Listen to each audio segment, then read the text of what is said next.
Joining us now, DJ Jordan. DJ is a Republican candidate for the House of Delegates. He's already announced his campaign. He's going to take on freshman delegate Elizabeth Guzman. Elizabeth Guzman defeating Colonel Scott Ligenfelter last cycle, 2017. This is District 31 in Virginia, and it includes parts of Prince William County and Fauquier County. And he's joining us now. DJ Jordan, good to have you with us, DJ. It's great to be on the show, John. I hope the good news that you have coming up is that you're coming back to Northern Virginia to be on the air. Well, you know what? Good things happen to people that wait. As my wife says all the time. You have to be patient with these things. But, yeah, we're moving forward with a lot of different things. DJ, you're running for House of Delegates member. We've got the Republicans' ability to keep the House of Delegates at 50-50.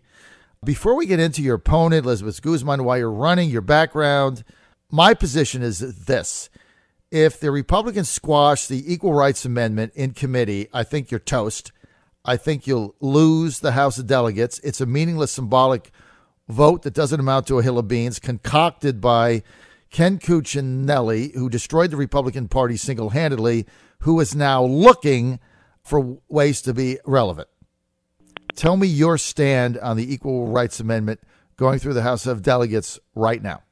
I told you mine. Well, John, to be honest with you, I haven't given it a lot of thought. I'm undecided on that. I don't have to vote on that right now, so I haven't, made my position clear on that. Dodgeball. Come on, man. You're running. No, I'm not gonna let this go. Maybe you can get away with that at ABC News. You're running for House of Delegates. It's the biggest vote coming up in there. It's a political football. If you were in the House of Delegates right now, would you vote yes or no? It's a simple question. I think the biggest vote is probably the tax relief vote, to be honest with you, to conform our Virginia state tax code to the tax cuts that was passed on the national level. I think more people are thinking about that and their pocketbook and the economy than they're thinking about some meaningless vote for the ERA. And I'm the type of person who's going to study a bill that I'm going to vote for. I'm going to study it and look at both sides. And to be honest with you, I have not done that in detail for this ERA. Okay. That's a very disappointing answer for somebody as knowledgeable as you, DJ, that's been in politics for so long. Tell us a little bit about your background. Well, I'm from Tidewater, as you know. I'm born in Suffolk and raised in Chesapeake and Virginia Beach, and went to Liberty University. I played football while I was there, and after meeting my wife and getting married, we moved up here to the Washington, D.C. area, and we've been here ever since. I started my career in broadcast journalism. I worked at CNN and I worked at Fox News. And then while I was there, I got the political itch, and I saw my values being represented by people who weren't communicating to all people. And so I then came to Capitol Hill in 2008 as a press secretary, working for a conservative Republican. And for 10 years, I stayed on Capitol Hill. I worked for the House Small Business Committee. Also worked for Senator James Langford of Oklahoma, who's a good guy. And right around probably 2 years ago is when I thought about running for office here. I've been involved in public policy in Virginia for a while before that.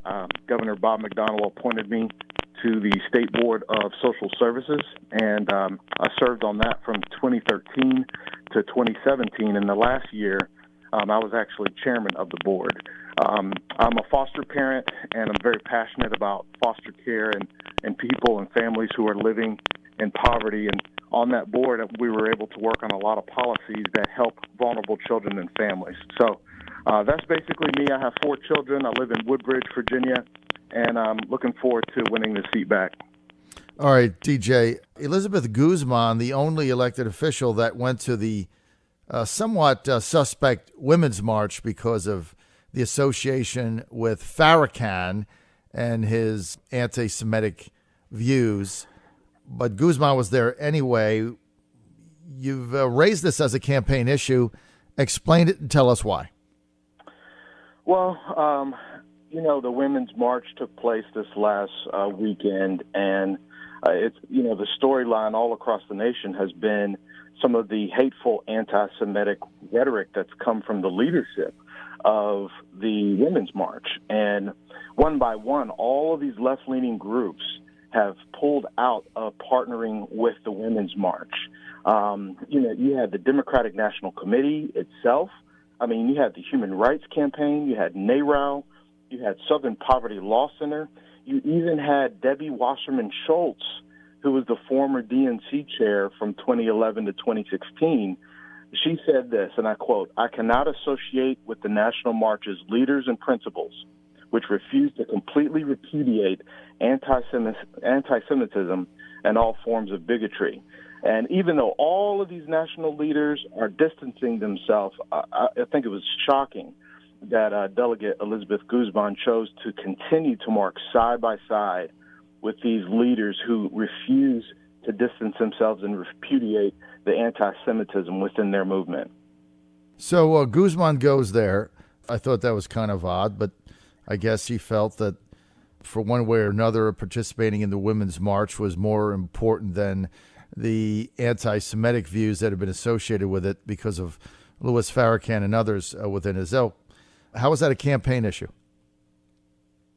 Well, I think she owes the Jewish people in Virginia, and specifically in the District 31, an apology.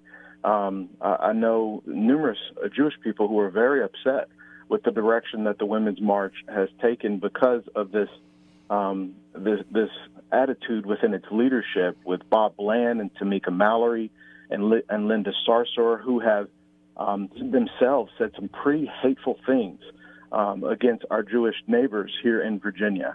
And I think it's really, really reprehensible that she would side herself with those individuals and almost be proud of it. She actually tweeted out a picture of herself at the march.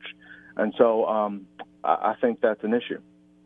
Do you believe that House of Delegates member Elizabeth Guzman is anti-Semitic, DJ?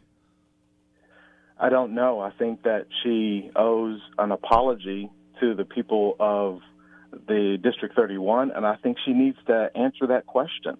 Does she agree with Tamika Mallory and Carmen Perez and all these individuals who have said some pretty hateful things about the Jewish state? I mean, does she agree with the sentiments about the BDS movement, the boycott, divestment, and sanctions movement? I think the people of District 31 deserve an explanation. Well, I think so also. I mean, the fact that she went there would lead one to believe that she's not...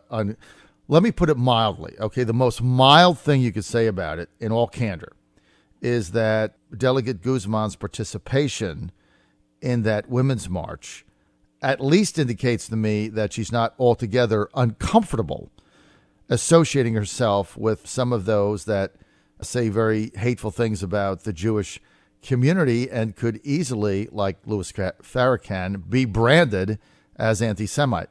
So she's obviously not uncomfortable in that situation. That probably could be the most mildest thing you could say.